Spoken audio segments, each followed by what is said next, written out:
오늘은 25개, 네, 25번째 주제죠. 그래가지고 여성기업 확인서를 좀 안내해 드리려고 합니다.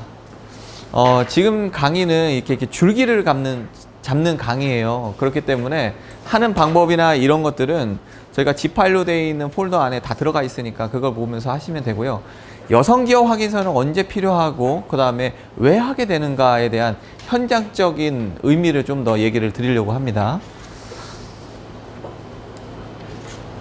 자, 여성기업 확인서. 여성기업 확인서 하면요, 여성들이 기업을 운영할 때 하는 거잖아요. 그렇죠? 그래서 보시면은 여성이 소유한다. 여성기업 확인서를 받으려고 하면 첫 번째는 소유의 개념이 있어야 되고요. 그리고 실질 경영한다. 이게 다 돼 있어야지만 여성기업 확인서를 받을 수가 있습니다. 근데 법인사업자와 개인사업자가 각각 달라요. 뭐냐면은 법인사업자는요, 단지 이런 경우가 있어요. 사모님 명의로 해가지고 그냥 대표이사만 놓고 주주는 100% 그 남자 대표님이 갖고 있는 경우가 있어요. 왜 그렇게 했느냐라고 보니까 여성기업 확인서를 받기 위해서래요. 그런데 그게 안 됩니다. 대표이사로서도 있어야 되고 최대 출자자로도 있어야지만 돼요. 그래야지만 이렇게 여성 사업주가 법인 사업자에서는 여성기업 확인서를 받을 수가 있으시고, 개인 사업자는 사업자 등록증 상에 여성 대표로 돼 있어야 돼요. 왜 그러냐면은 개인 사업자는 그 대표자가 되려고 하잖아요. 그러면은 지분이 있어야 돼요. 네. 근데 보통은 1명 또는 2명이잖아요. 그러면 2명이라고 하면 지분 보통 어떻게 갖냐면 5대5로 갖는다라고 생각을 합니다. 네.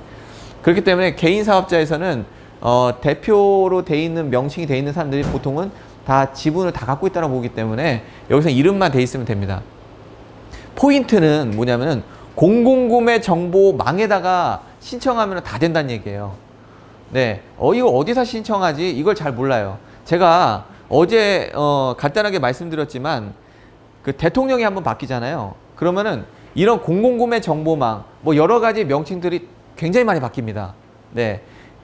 과거에도 중소기업진흥공단이었다가 중소벤처기업진흥공단이었다가 그래요. 또는 이제 나중에 이제 창업진흥공단 뭐 이런 식으로 바뀌기도 하고, 과학진흥회를 만든다든가 과학협회를 만든다든가 아니면 여러 가지들이 만들어지면서 각종 일들이 통합되어집니다. 그래서 만약에 이런 홈페이지 같은 게 바뀌게 되면 빨리빨리 움직이시는 게 좋으시고, 현재는 어디서 하는지를 먼저 아는 게 포인트입니다. 이거는 공공구매 정보망에 가입하시고 기업 정보를 등록하신 다음에 각종 제출 서류를 업로드 하시게 되면은, 그러면 이거는 특이하게 실사가 나와요. 네. 실사가 나와서는 대표자와 면담하는데 다 나가라고 하고 대표자만 면담을 해요. 그럼 대표자가 면담하면은 면담하는 내용이 있을 거 아니에요. 그렇죠? 제일 첫 번째로 보는 게 뭐냐면요, 딱 하나입니다. 당신 진짜 대표 맞아? 이거에 대한 질문을 돌려서 얘기를 합니다. 네. 자, 서류를 온라인 신청을 하고 현장 답사하고 온라인 출력하시는데, 현장에 와가지고 실제적으로 답사에서는 단독 면담을 해요. 네. 그래서 대표님께서 이런 얘기를 해. 나는 저기 기술은 잘 없어서 우리 공장장이 오면 안 될까요? 이렇게 얘기하는데, 공장장 들어오면 우선 나가라고 합니다. 네. 근데 기술적인 부분이 완벽하게 이 사람 실제 경영자가 맞다라고 생각하면은, 그러면은 그땐 들어오라고 해요. 근데 녹음을 한다는 사실을 잊지 마세요. 네. 녹음하는 이유는 나중에 이걸로 인해서 벌어지는 문제에 대해서 누가 책임? 당신이 책임진다 라고 하기 위해서 녹음을 해가. 네. 그래서 하는데, 실제 경영자라고 하면요, 뭐냐면은 제가 여기 조그맣게 써놨어요. 이 질문이 거의 답니다. 첫 번째, 왜 창업했어요? 네. 두 번째, 매입처와 매출처의 관계는 어떻게 되고 어떻게 해서 하게 되었습니까? 네. 그리고 기업을 좀 소개해 보세요. 이게 끝나고 나서 뭐예요? 이 원재료가 들어와가지고 이게 어떻게 상품까지 만들어지는지에 대해서 설명해 주세요. 라고 얘기합니다. 이 얘기가 자금을 받을 때 현장 실사 나와서 물어보는 거랑 똑같아요. 아시겠죠? 현장 실사를 나올 때 제일 중요한 게 뭐냐면, 당신 진짜 경영하는 사람 맞아요. 아시겠죠? 네네. 그거를 체크를 꼭 합니다. 근데 이런 경우도 있어요. 맞긴 맞는데 진짜 잘 몰라. 진짜 잘 몰라. 진짜 그런 게 있어. 공장장이 기술 다 하고, 그리고 영업은 내 동생이 다 해. 근데 진짜 몰라. 뭐 하라고 하면 잘 몰라. 부가세도 어제 배웠대. 실제 잘 몰라. 근데 실제 경영자가 맞아. 왜냐하면 자기 돈으로 해가지고 창업을 한 게 맞으니까. 그러면 어떻게 하는지 아세요? 자를까요, 안 자를까요? 맞아요. 못 잘라. 왜? 맞는데 직장 맞으니까. 민원 발생될까 봐. 아시겠죠? 굉장히 중요한 아이디어 줬는데. 네.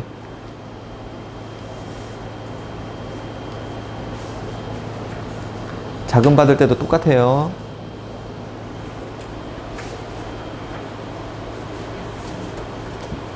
자, 이것 때문에요. 왜 남편이 그 아내 명의로 갑자기 대표를 변경하거나 주식을 줘가지고 왜 여성 기업을 하려고 하냐? 지금은 조금 덜 해요. 근데 입찰에서 이걸 이길 수가 없어. 가점 자체가 너무 세버리니까 여성기업 확인서를 받고서는 여성기업 확인서에서 입찰로 이기기가 어려워요. 그래서 전신주를 설치하는 통신업체, 그래서 입찰을 받아서 설치하는 업체들, 네. 그리고 뭐 전신주 위에 있는 것들을 변압기나 이런 것들을 바꿔야 되는 데들. 그러니까 한국전력공사나 이렇게 입찰 들어올 때, 또는 그 도로공사 같은 거 할 때, 도로에서 보도블록 바꿀 때 갑자기 여성이 대표다. 그거 10중 8구예요. 네. 입찰이 경쟁 입찰이 돼가지고 들어갔는데 점수에서 한다라고 하면 이길 수가 없어. 그리고 또 하나는 뭐냐면요. 총 규모 안에서 적정 규모는 여성 기업한테 무조건 주기로 돼 있어. 예, 그래가지고 여성 기업 확인서를 받습니다. 그리고 자금 지원 우대라고 돼 있는 거는 정책 융장 시에 그 자금 지원 우대를 하는 것들이 있습니다. 예를 들어서 소상공인 대리대출에 가시면요. 여성 기업에 대해서 대리대출을 할 때 이자를 싸게 하거나 아니면은 또 때에 따라서는 기간도 길게 하거나 이렇게도 합니다. 그리고 여성기업 관련돼 가지고 협회가 따로 있어요. 거기서는 아예 따로 자금을 대출해 주거나 아니면은 공장의 한 부분을 이렇게 임대해 주거나 이렇습니다. 그래서 여성기업이다 라고 하면 우리가 봐줘야 될 게 여성기업 확인서가 필수, 그리고 이 협회에 들어가 가지고 얻을 수 있는 각종 혜택들을 소개시켜 주는 거. 네, 이렇게 하시면 됩니다. 아, 갔더니 여성기업이었네? 그럼 이거 해야지 라고 하시면 됩니다.